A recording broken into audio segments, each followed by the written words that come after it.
नमस्कार मित्रों, मैं अंजलि कुमारी स्वागत करती हूँ आपके अपने चैनल साहित्य शिक्षांजलि में। आज मैं वर्ग 9 का जो पियोसम है बुक संस्कृत का, उसका चौथा चैप्टर है चत्वारो वेदाः। चार जो वेद हैं, वेद चार हैं, ऋग्वेद, यजुर्वेद, सामवेद और अथर्ववेद। इस चारों वेदों के बारे में पढ़ेंगे कि वेद क्या है, उससे क्या शिक्षा मिलती है। अब पढ़ना सीखते हैं कि कैसे पढ़ेंगे। भारतवर्षस्य सांस्कृतिक निधिषु वेदाः प्रधान पदं धारयन्ति। अब इसका हिंदी अनुवाद देखते हैं कि भारतवर्ष की सांस्कृतिक निधियों में वेद सर्वाधिक प्रधान है। भारतवर्ष में जो सांस्कृतिक निधियों का क्या मतलब होता है? निधि का मतलब होता है संपत्ति, सांस्कृतिक संपत्ति। उसमें सबसे अधिक, सर्वाधिक का होगा सबसे अधिक कौन है प्रधान? तो वेद है। संसारस्य उपलब्ध ग्रंथेस्ते एव प्राचीनतमा सन्ति। संसार के उपलब्ध ग्रंथों में वेद ही सबसे प्राचीन है। प्राचीन का अर्थ होता है पुराना। संसार में जितने भी ग्रंथ उपलब्ध हैं सब में प्राचीन वेद है, सब में प्राचीन वेद है। और भारतीय सर्वे अपि वेद संबद्धेन गौरव अनुभवन्ति। अब यहाँ पे इसका हिंदी अनुवाद देखते हैं कि सभी भारतीय वेदों के कारण गर्व का अनुभव करते हैं। हम सब जो भारतीय हैं वो सब हमारे पास वेद हैं, इसीलिए हम लोग गर्व का अनुभव करते हैं कि हमारे पास वेद हैं। ज्ञानस्य पर्याय एव वेदो वर्तते। और वेद क्या है? ज्ञान का पर्याय है। वेद ज्ञान का पर्याय है। और शस्त्राणि वेदान मुद्धरण स्वसिद्धांतान प्रतिपादयन्ति। वेदों के उद्धरण से ही अन्य शास्त्र अपने सिद्धांतों का प्रतिपादन करते हैं। प्रस्तुते पाठे चतुर्णांग वेदांग स्वरूपं मुख्यं च प्रतिपाद्यं दर्शितमस्ति। और इस पाठ में, अभी जो पाठ पढ़ाएंगे, इस पाठ में चारों वेदों का स्वरूप, चार जो वेद हैं हमारे, उसका क्या स्वरूप है, स्वरूप और मुख्य प्रतिपादित विषय को बताया गया है। ये जो चौथा पाठ है, इस पाठ में चारों वेदों का जो स्वरूप है उसको और उसके प्रतिपादित विषय को बताया गया है। अब पाठ शुरू होता है और आप लोगों के पास अगर किताब है तो आप लोग किताब लेकर के बैठें। अगर किताब नहीं है तो नोटबुक कॉपी लेकर के बैठें और इसको लिखते चलें। अब पाठ शुरू होता है। अस्माकं प्राचीना संस्कृतिरेदेषु सुरक्षिता वर्तते संसारस्य च प्राचीनतम साहित्यं वेदेषु प्लभ्यते। सप्त सिंधु प्रदेशे निवसन्तः ऋष्यस्तादिकालिकं सर्वज्ञानं वेद रूपं धारयन्। विशेषतां यज्ञ संचालनाय एकस्यापि वेदस्य चत्वारि रूपान् कीर्तयन्यस्यन्। अतएव चत्वारो वेदाः इति परंपरा प्रवृत्ता। ते च वेदाः ऋग्वेदः, यजुर्वेदः, सामवेदः, अथर्ववेदश्चिति सन्ति। अब यहाँ पे हम पढ़ना सीखे। अब यहाँ पे देखते हैं कि इसका बड़े बड़े शब्द जो हैं उनका संधि विच्छेद कैसे होगा। तो संस्कृति वेदेषु, संस्कृति घन वेदेषु, वेदेश लभ्यते, वेदेषु घन उपलभ्यते। ऋष्यस्तकालिकं, ऋष्यः घन तत्कालिकं, वेद रूपम धारयन्। इसका क्या होगा संधि विच्छेद? वेद रूपं घन अधारयन्। अथर्ववेदश्चिते, अथर्ववेदः घन च घन इति। एकस्य जोड़ अपि, एकस्यपि होगा। और कृतान्यासन, कृतानि घन आसन, कृतानि घन आसन मिलकर के क्या बन जाएगा? कृतान्यासन। अब संधि विच्छेद देख लिए। अब शब्दार्थ की ओर चलते हैं। वेदेषु, वेदेषु का अर्थ होता है वेदों में। उपलभ्यते, उपलब्ध का अर्थ होता है पाया जाता है। निवसन्तः, निवास करते हैं उस समय की। और आधार्यन, आधार्यन का अर्थ होता है धारण किया। और प्रवृत्ता का अर्थ होता है प्रचलित हुए। यज्ञ संचालनाय, यज्ञ कार्यों के संचालन के लिए। तो अब संधि विच्छेद देख लिए, शब्दार्थ देख लिए। अब जो श्लोक बनेगा, वह श्लोक का जो हिंदी अनुवाद बनेगा वह बनाने में आसानी होगी। तो अब इसका हिंदी अनुवाद देखते हैं कि इसका हिंदी अनुवाद क्या होगा। पहले तो पढ़ना सीखे थे, अब देखें कि लाइन एक एक लाइन का हिंदी अनुवाद बनाते चलिए आप लोग भी। अस्माकं प्राचीना संस्कृतिरेदेषु सुरक्षिता वर्तते। हमारी प्राचीन संस्कृति वेदों में सुरक्षित है। और संसारस्य च प्राचीनतमं साहित्यं वेदेषु लभ्यते। संसार के जितने भी प्राचीन साहित्य हैं उसमें हमारा वेद पाया जाता है। सप्त सिंधु प्रदेशे, सप्त सिंधु क्षेत्र में निवसन्तः ऋषयः सातकालिकं सर्वं ज्ञानं वेद रूपम धारयन्।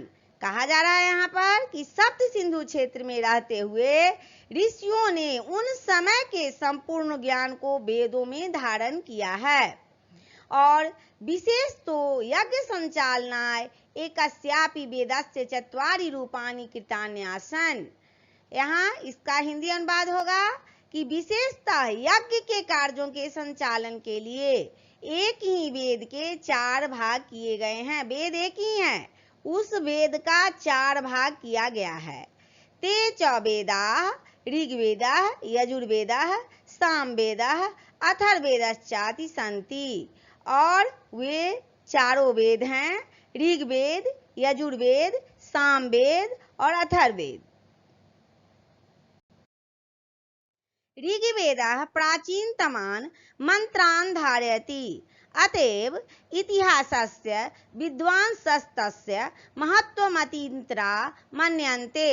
अयं वेदो 10 मण्डलेषु विभक्तः, प्रतिमण्डलं च ऋग्वेदसमूहरूपाणि सूक्तानि बहूनि विद्यन्ते। सूक्तानां देवता ऋषयः छन्दांसि च पृथक् सन्ति। सम्पूर्णं ऋग्वेदे 1028 सूक्तानि 10,552 ऋचे वर्तन्ते। कहा जा रहा है यहाँ पर कि संपूर्ण ऋग्वेद में 1028 सूक्त हैं और 10,552 ऋचा हैं। ऋचा एव मंत्रान् अपि कथ्यन्ते। ऋग्वेदे देखानां वाहनार्थं मंत्राणां इति कर्मकाण्डे उपयोगः। अब जो बड़े बड़े शब्द हैं उसका संधि विच्छेद देखते हैं कि विद्वांसस्तस्य, विद्वांस घन तस्य, महत्वमतीतरां, महत्वं घन अतीतरा। इसका होगा देवानां वाहनार्थं, इसका होगा देवानां घन आवाहन घन अर्थी। ये तीनों मिलकर के बन जाएगा देवानां वाहनार्थं। और कर्मकांड प्रयोगः, कर्मकांड घन उपयोगः। अब शब्दार्थ देखते हैं। मंत्रान, मंत्रान का क्या होगा? मंत्रों की। अतीत राम, और भी अधिक। आवाहनार्थम, बुलाने के लिए। और मन्यते का क्या होगा? मानते हैं। विद्यन्ते, विद्यमान हैं। ऋग्वेदः प्राचीनतमान् मंत्रान् धारयति। ऋग्वेद सर्वाधिक प्राचीन मंत्रों को धारण करता है। अतएव इतिहासस्य विद्वांसस्य महत्वमतीतरां मन्यते। इसलिए इतिहास के विद्वान इसका महत्व और भी अधिक मानते हैं। अयं वेदो 10 मंडलेषु विभक्तः। यह जो वेद है वह 10 मंडलों में विभक्त है। और प्रतिमंडलं च ऋग्वेद समूह रूपाणि सूक्तानि बहुनि विद्यन्ते। प्रत्येक मंडल में ऋग समूह रूप से बहुत से सूक्त विद्यमान हैं। सूक्तानां देवता ऋषयः छन्दांसि च पृथक् सन्ति। सूक्तों के देवता ऋषि और छंद अलग अलग हैं। संपूर्ण ऋग्वेदे 1028 सूक्तानि, समूचे ऋग्वेद में 1028 सूक्त और 10,552 ऋचा वर्तते। 10,500 ऋचाएं हैं। और ऋचा एव मंत्राः अपि कथ्यन्ते। और ऋग्वेद में देवताओं के क्या है? ऋचाएं ही मंत्र भी कहे जाते हैं। और ऋग्वेदे देवतानां वाहनार्थं मंत्राणि च कर्मकाण्डोपयोगः। और ऋग्वेद में देवताओं के आवाहन के लिए मंत्र हैं जो कर्मकांड के लिए उपयोगी हैं। यजुर्वेद में शुक्ल कृष्ण रूपेण द्विविधः। यजुर्वेद में शुक्ल यजुर्वेद और कृष्ण यजुर्वेद दो रूपों में है। प्रायेण शुक्ल यजुर्वेद एवं उत्तर भारते प्रचलितः। उत्तर भारत में प्रायः शुक्ल यजुर्वेद ही प्रचलित हैं। तस्मिन् चत्वारिंशत् अध्यायाः सन्ति। उसमें 40 अध्याय हैं। अध्यायेष्वेनेके गद्य पद्यात्मका मंत्राः सन्ति। तेषु मुख्यतो विविध कर्म संपादनाय विधियो दर्शिताः। अध्यायों में गद्य और पद्य दोनों रूपों में अनेकों मंत्र हैं। उनमें मुख्यतः विविध कर्मों के संपादन के लिए विधियां बताई गई है। यजुर्वेदस्य अर्थ एवं वर्तते यज्ञ वेदः प्रचलिते शुक्ल यजुर्वेदे 1975 मंत्राः संकलिता। यजुर्वेद का अर्थ ही होता है यज्ञ वेद। प्रचलित शुक्ल यजुर्वेद में 1975 मंत्र संकलित हैं। यज्ञस्यस्य वेदस्य व्यापकः प्रयोगः। यज्ञों में इस वेद का व्यापक प्रयोग होता है। अर्थात हम कह सकते हैं कि यजुर्वेद का जो प्रयोग होता है वह यज्ञ कराने में होता है। अब पढ़ना सीखते हैं। सामवेदः प्रायेण ऋग्वेदस्य ज्ञेयात्मकः मंत्रः संकलितः। तत्र यज्ञे समाहितानां देवानां प्रसादनं लक्ष्यमस्ति। प्रसादनं च गानेन भवति। अतएव सामवेदस्य गायकाः उद्गातारः कथ्यन्ते। भारतीयं संगीतं सामवेदादेव प्रारम्भते। सामवेदे 1875 मंत्राः सन्ति। सामवेदस्य पूर्वार्चिक उत्तरार्चिक भाग्यो विभक्तः। अब जो बड़े बड़े शब्द हैं उसका संधि विच्छेद देखते हैं। सामवेदाद वेद, सामवेदादेव, सामवेदात् घन एव, सामवेदश्च, सामवेदः घन च। ये मिलकर के सामवेदश्च बन जाएगा। और उत्तरार्चिक उतर घन अर्चिक। शब्दार्थ देखते हैं कि ज्ञात्मक का अर्थ होता है गाने योग्य और सामवेदात का होगा सामवेद से। अब इसका हिंदी अनुवाद देखते हैं कि सामवेदः प्रायेण ऋग्वेदस्य ज्ञात्मक मंत्रः संकलितः। सामवेद प्रायः ऋग्वेद के गाने के योग्य मंत्रों से संकलित है। तत्र यज्ञे समाहितानां देवानां प्रसादनं लक्ष्यमस्ति। यहाँ यज्ञ में आहूत देवताओं की प्रसन्नता का लक्ष्य है। अतएव सामवेदस्य गायकाः उद्गातारः कथ्यन्ते। अर्थात यज्ञ में बुलाए गए देवताओं को प्रसन्न करने के उद्देश्य से इस मंत्रों का संकलन हुआ है और प्रसन्नता गाने से होती है। इन मंत्रों के गाने से क्या होती है? प्रसन्नता होती है देवों की।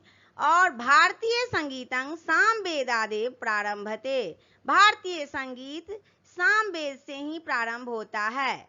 सामवेदे 1875 मंत्राः सन्ति। सामवेद में 1875 मंत्र हैं। सामवेदस्य पूर्वार्चिक उत्तरार्चिक भाग्यो विभक्तः। और सामवेद पूर्वार्चिक तथा उत्तरार्चिक दो भागों में विभक्त है। इसके दो भाग हैं। पहला भाग है पूर्वार्चिक तथा दूसरा भाग है उत्तरार्चिक। अब फिर देखते हैं। अर्थवेदो अथर्वेदो लौकिकं वैज्ञानिकं च विषयं विशेषणेन धते। अथर्वेद मुख्य रूप से लौकिक और वैज्ञानिक विषय को धारण करता है। अयं विंशति कांडेषु विभक्तः।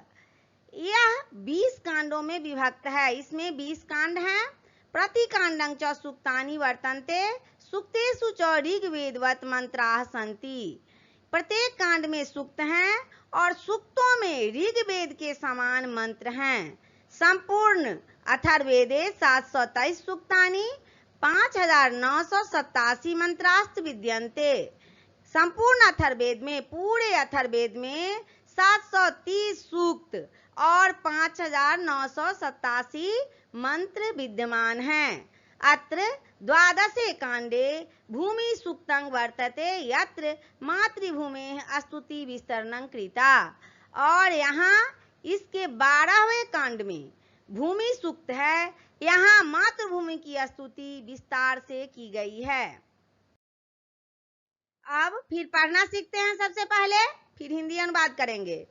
एते सर्वे वेदाः मंत्राणां संकलनत्वेन संहिता अपि कथ्यन्ते तदन्तरं तव्याख्या रूपाणि ब्राह्मणानि बहुनि वर्तन्ते कर्मकांड पराणि दार्शनिक चिंतन पराणि आरण्यकानि शुद्ध दर्शन पराः उपनिषदश्च विकसताः सर्वेप्येते वेद संहितानां कृते पृथक पृथक सन्ति अपि च वेदानामांगान् रूपेण शिक्षा कल्प व्याकरण विनुरुक्तं छन्दः ज्योतिश्चति खड् वेदांगानि विपुलं साहित्यं प्रस्तुवन्ति संविदं मिलित्वा विशालं वैदिकं साहित्यमिति वर्तते। अब सबसे जो बड़े बड़े शब्द हैं उसका संधि विच्छेद देखते हैं कि सर्वेप्यते, सर्वे घन अपि घन एते सर्वमिदं सर्वम घन इदम, और साहित्यमिति का क्या होगा संधि विच्छेद? साहित्यम घन इति, साहित्यमिति होता है। अब शब्दार्थ देखते हैं। विपुलं का क्या होगा? विपुलं का होगा प्रचुर विशाल, और पृथक पृथक का क्या होता है? अलग अलग करना। पृथक करना का होता है अलग अलग करना। अब संधि विच्छेद देख लिए, शब्दार्थ देख लिए। अब हिंदी अनुवाद देखते हैं कि एते सर्वे वेदाः मंत्राणां संकलनत्वेन संहिताः अपि कथ्यन्ते। मंत्रों का संकलन होने के कारण ये सभी वेद संहिता भी कहे जाते हैं। इसमें मंत्रों का संकलन है, इसी कारण से ये सभी वेद संहिता के नाम से जाने जाते हैं। तदंतरं तव्याख्यान रूपाणि ब्राह्मणानि बहुनि वर्तन्ते कर्मकांड पराणि। उसके बाद कर्मकांड के लिए उसकी व्याख्या रूप में अनेकों ब्राह्मण ग्रंथ हैं। दार्शनिक चिंतन पराणि आरण्यकानि शुद्ध दर्शन पराः उपनिषदश्च विकसिताः। चिंतन के रूप में, दार्शनिक चिंतन के रूप में आरण्यक ग्रंथ हैं तथा शुद्ध दार्शनिक विचारधारा के लिए उपनिषदों का विकास हुआ है, और ये सभी ही वेद संहिता के लिए अलग अलग हैं। सर्वे अपि वेद संहितानां कृते पृथक पृथक सन्ति, ये सभी ही वेद संहिता के लिए अलग अलग हैं। अपि च वेदांग नाम ज्ञान रूपेण शिक्षा कल्पः व्याकरणं विनुरुक्तं छन्दः ज्योतिश्चेतु खड् वेदांगानि विपुलं साहित्यं प्रस्तुवन्ति। और वेदों के अंग रूप शिक्षा, व्याकरण, विनुरुक्त, छंद और ज्योतिष, ये 6 वेदांग जो हैं वह विशाल साहित्य का निर्माण करते हैं। ये 6 जो वेद हैं, वेदांग जो हैं, यह विशाल साहित्य का निर्माण करते हैं। सब मिल जाते हैं और विशाल साहित्य का निर्माण करते हैं। शिक्षा है, व्याकरण है, विनुरुक्त है, छंद है और ज्योतिष है। ये सब मिलकर के विशाल साहित्य का निर्माण करते हैं। सर्वमिदं मिलित्वा विशाल वैदिकं साहित्यमिति वर्तते। ये सभी मिलकर विशाल वैदिक साहित्य होता है। यह पाठ अब समाप्त होता है, और इस पाठ में जो 4 वेद हैं, ऋग्वेद, यजुर्वेद, सामवेद और अथर्ववेद, इसमें कितने सूक्त हैं, कितनी ऋचाएं हैं, ये सभी जानकारियां आप लोगों को मिली, और इसका क्या महत्व है ये भी जानकारी आप लोगों को मिली। और इस पाठ का प्रश्नोत्तर जल्द ही आप लोगों को करवा दिया जाएगा। तब तक के लिए जय हिंद, जय भारत।